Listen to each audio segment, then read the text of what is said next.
Unlike some other teenagers, 17-year-old Jim Harley does not complain about cutting the grass. In fact, he is happy to be able to do it. For a year and a half, he was unable to leave the house. Jim is one of 300,000 people in this country who suffer from myoclonic epilepsy, an illness that causes muscle seizures and blackouts. A drug called sodium valproate has stopped Jim's seizures. It is widely used outside this country, but has not yet been approved by the U.S. Food and Drug Administration. Now, Jim's 14-year-old sister Anna shows symptoms of the same type of epilepsy, but she cannot get the drug. What is legal for Jim is not for Anna, and while he gets better, she gets worse. Anna's problem begins here at the University of Virginia, but touches every patient in this country who needs drugs. Her brother got sodium valproate in a university research program. This is one of only a handful of clinics where the drug is being studied. But Anna does not meet research requirements, so she must wait. The clinic is now studying the effect of sodium valproate on other types of epilepsy. But 15 countries have licensed the drug in the past decade, and 120,000 people use it every day to help control seizures. The director of the Federal Commission studying epilepsy, Dr. Richard Masland, says sodium valproate has proven to be safe and effective and should be licensed immediately for patients who need it. There are literally hundreds of thousands of people in this country who are having unnecessary seizures. There's no excuse for that. That's the girl.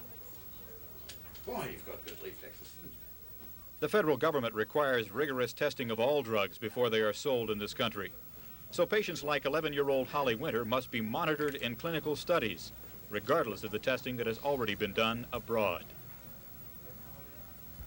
But that still doesn't answer. But FDA Commissioner Dr. Donald Kennedy says extensive testing may not be necessary for sodium valproate. Everything I know derives from the experience of people who are clinically competent and for whom I have great scientific respect, and everything they tell me suggests that it's an excellent drug. Yet it may be several years before this machine at Abbott Laboratories starts producing sodium valproate pills. Without the special procedures set up by the FDA, it would take that long to complete the required studies. Critics say part of the problem is that companies like Abbott Industries are privately owned and want to show a profit. Companies push the development of those drugs which will give them the highest return on their investment.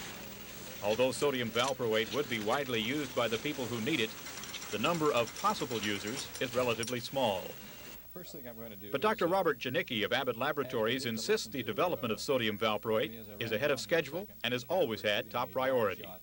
We know the drug is active and that it has a clear-cut therapeutic use, so there would be absolutely no reason on the part of Abbott to in any way withhold maximizing the development of this drug, since the assurance of success at the end is very, very high.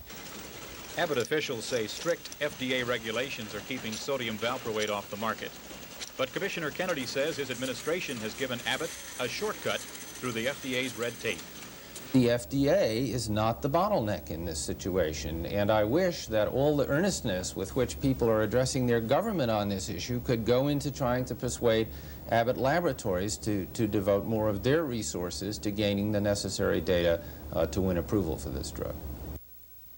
Doctors can get special permission to administer the drug while the testing continues, but most doctors do not have the time or the staff to comply with the required paperwork, so only a handful of patients are getting the drug. Linda Bowles' daughter is one of them. I want to cry. I think it's a shame that medicine has come so far and that these kids have a chance to really perform as normally as any other kid, and we have such bureaucratic red tape, and that's all it is. It's just a political hassle, a political mishmash that we're playing with children's lives. Anna Harley's condition continues to deteriorate.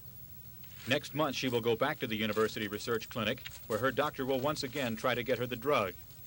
In the meantime, her seizures continue.